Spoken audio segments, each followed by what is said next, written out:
Bonjour à toutes et à tous, dans cette vidéo je vais vous parler de la version 5.2 de Midjourney. Ce modèle produit des résultats plus détaillés, plus nets, avec de meilleures couleurs, un meilleur contraste et de meilleures compositions. Il comprend un petit peu mieux les prompts que les modèles précédents et réagit mieux aux paramètres Stylize. Nous avons maintenant la possibilité de faire des zooms arrière et de recadrer, et une nouvelle commande vient d'arriver, elle s'appelle Shorten, elle est hyper importante et je vous en dis plus à la fin de la vidéo.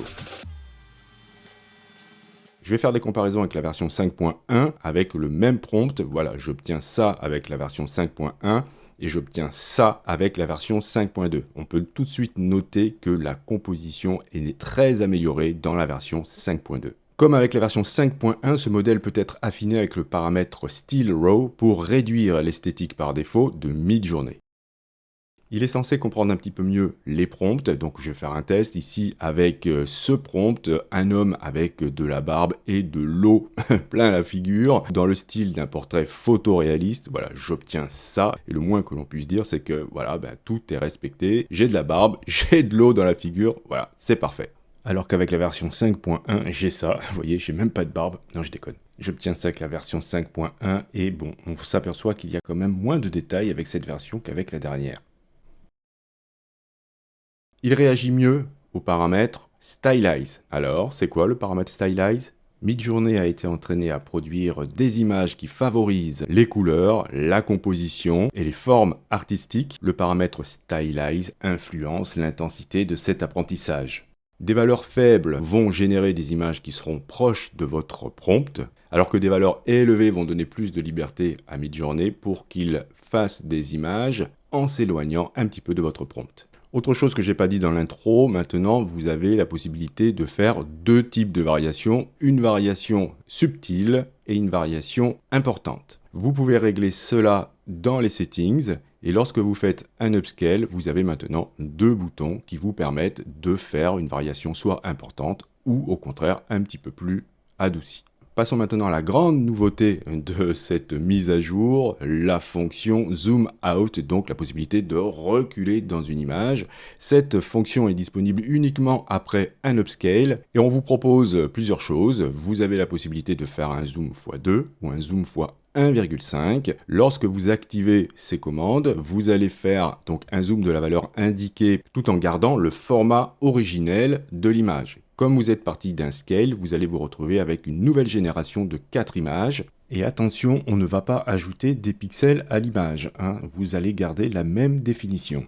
Alors vous pourrez bien sûr activer cette commande plusieurs fois pour obtenir des images très étonnantes. À côté de ces boutons, vous avez une autre possibilité qui est encore plus folle, c'est Custom Zoom. Ça va vous permettre à la fois de faire un zoom out dans l'image, mais aussi de pouvoir changer le prompt. Je vais reprendre l'exemple qu'il y a dans la documentation et je vais partir avec ce monsieur qui est dans l'eau. Eh bien, si je modifie le prompt, je vais pouvoir par exemple faire un zoom x2 et indiquer que cette image est maintenant encadrée sur un mur et j'obtiens ce résultat. Vous pouvez aussi, avec Custom Zoom, dire que vous changez le rapport largeur sur hauteur. Pour cela, vous indiquez "zoom 1" et le nouveau rapport largeur sur hauteur. Par exemple, cette image, je souhaiterais l'avoir plutôt au format paysage, de style cinématographique par exemple. Et bien voilà, je peux indiquer "zoom 1" et le nouveau rapport largeur sur hauteur, ici 16/9. Et enfin, vous avez Make Square. Ça fait ce que ça dit, ça va convertir votre image dans un format carré. Par exemple, si elle est au format paysage, vous allez pouvoir agrandir de haut en bas le format, et au contraire, si c'est un format portrait, vous allez agrandir de gauche à droite.